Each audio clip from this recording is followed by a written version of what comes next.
Je m'appelle Marie, j'ai 18 ans et j'ai commencé la danse assez tard. J'ai commencé à 14 ans. J'ai commencé par le hip-hop.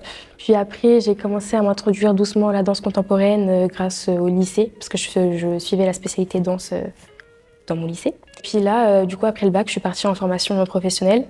Et donc là, je fais un petit peu de tout, du hip-hop, du jazz, du contemporain, de la dancehall, de l'afro, tout ça. Les planches de l'écart, c'est un tremplin artistique donc qui vise à mettre en avant des artistes par le biais d'un seul en scène. Et donc c'est aussi un concours, il y a 12 finalistes, 11-12 finalistes, et donc un gagnant du geste, un gagnant de la parole et un gagnant du prix du public.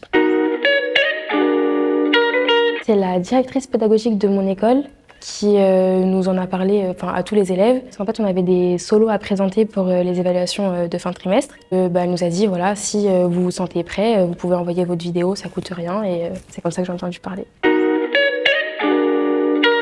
Donc à la base, c'est un solo que j'avais préparé pour les évaluations de mon école. Et la consigne, c'était faites un solo pour raconter qui vous êtes. Et moi, j'ai décidé de parler de Sisyphe, donc qui est un personnage de la mythologie grecque, qui a été condamné par les dieux à monter un rocher en haut d'une colline. Et à chaque fois qu'il arrive au haut de la colline, le rocher redescend et il doit remonter, et ça jusqu'à l'éternité. Et j'étais dans une période de ma vie où j'avais un peu l'impression de stagner, de beaucoup travailler et de finalement faire 3 pas en avant, 4 en arrière, tout ça. Donc j'ai voulu parler de Sisyphe. Et après, donc, il fallait coller au thème métamorphose, qui était le thème des planches de l'Icare. Du coup, j'ai rajouté une partie de 2 minutes, il me semble, où là, je parle plus de l'œuvre d'Albert Camus, qui a écrit un livre qui s'appelle Le mythe de Sisyphe, un essai philosophique, dans lequel il traite beaucoup de l'absurde, du sentiment d'absurde.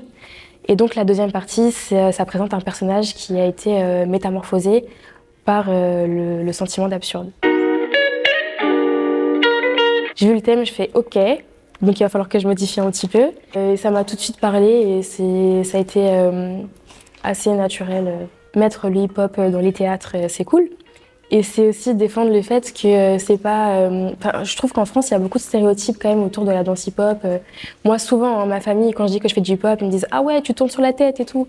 Non, et donc c'est cool de montrer qu'avec cette danse, on peut aussi exprimer des choses, raconter des histoires, même montrer sa sensibilité.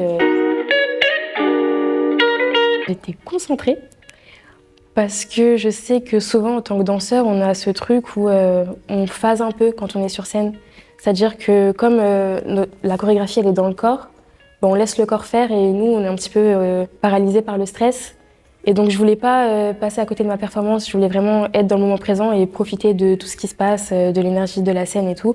Donc, j'essayais d'être concentrée, de respirer, d'être bien dans mes appuis et tout.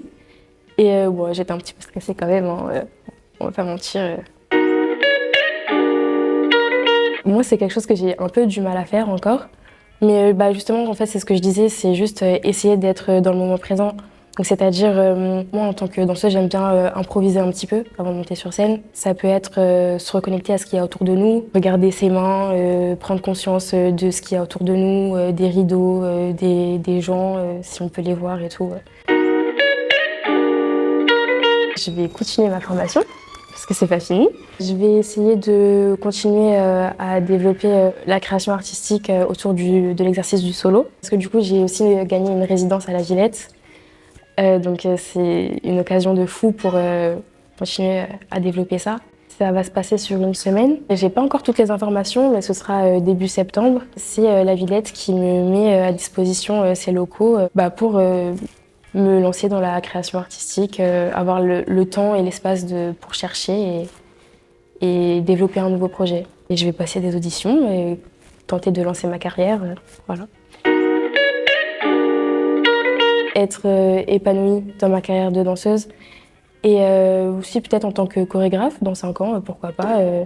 Parce que là, pour l'instant, je suis sur les solos, mais peut-être un jour chorégraphier des pièces ou même plus dans le milieu du commercial, chorégraphier pour des plateaux télé ou pour des artistes, des chanteurs, des chanteuses.